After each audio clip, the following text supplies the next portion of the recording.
Coach Mark Singer after a kind of a tough loss to Queen's Gaels tonight, 4-3.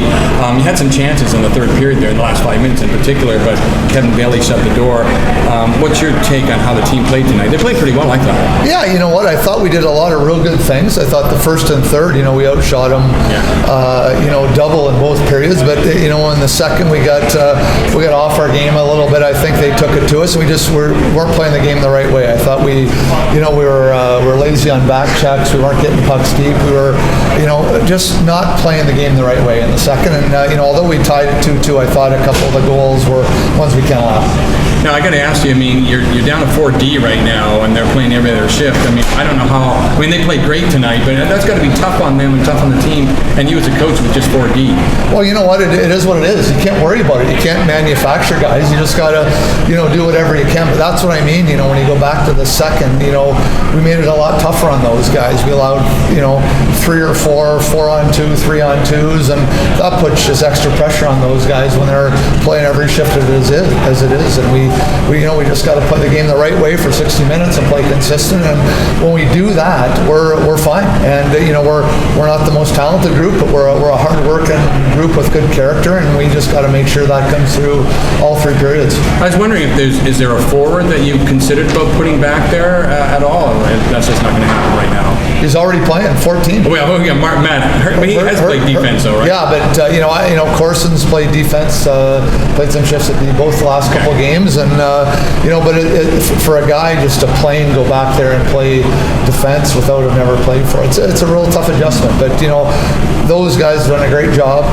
Hurst stepping in after playing forward the last year and a half. He's been great, and of course he's done yeoman's work back there on the PK for us. So we just got to keep grinding through until we get some guys back healthy. Certainly when you play back-to-back games, we'll play playing a rested UOIT team tomorrow. It might be a little more challenging, but that's the game. We gotta play hard. We gotta play well, and we gotta find a way to get wins. And I asked the 2 players that we were talking to, Sean Furlong and David Crinton, about the so-called goal that wasn't called a goal, even though they fished the puck out of the net. Did the officials give you any reason for their call now?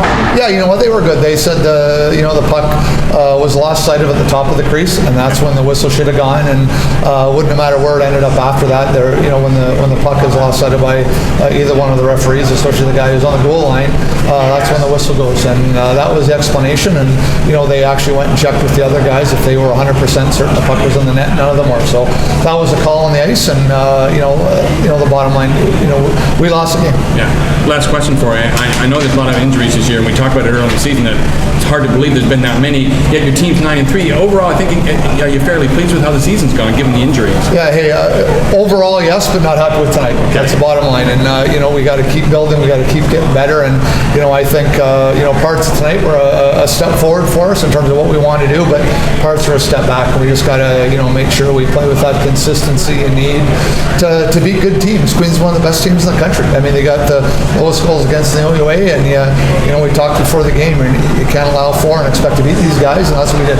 Yeah, this is a game that you could have taken from Queens, actually, so as you said, but that's how it goes sometimes. So thanks very much. See you tomorrow night. Thanks. I just got one more question. In the third period, you guys, like you said, played a lot better. I felt like it was the strongest period, one of the strongest periods at least. Was there a different message in the second intermission, or is it just get back to our systems? No, just not different, just a reminder of not necessarily getting back to our systems, but getting back to the things we have to do well. We got to prioritize playing defense. We have to make sure we're getting pucks deep. We're not trying to make great plays, just making good plays. We got to make sure we keep guys above the puck in the offensive zone. Make sure we got an F3. But just a lot of those little details that are important to win, and we didn't do enough of those little things tonight. Thanks a lot. After a tough 4-3 loss to Queens on the night, you had a lot of chances in the last 5 minutes of the game where you're down 4-3 and just couldn't get one by Kevin Bailey. What's your take on the game tonight? It was a hard-fought game. Both teams are playing their best hockey there.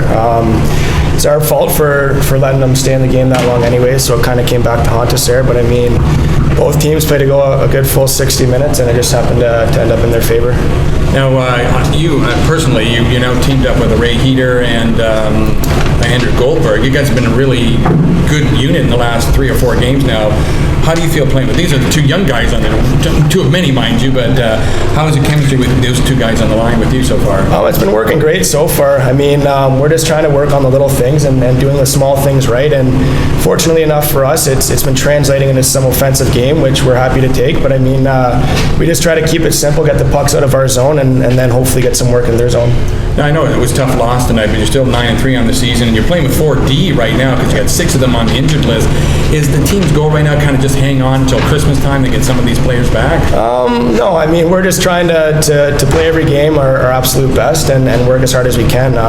We don't really give our D a lot of slack back there, letting all the odd man rushes that they had tonight. So I think one thing we really got to focus on is our third forward in the offensive zone so that we don't give them those odd man rushes. But I mean, we have some of the best defense in the league right now, and playing 4D, going every other shift, it showed tonight. But I think as an entire team, an entire unit, we just kind of ran out of gas there the last few minutes.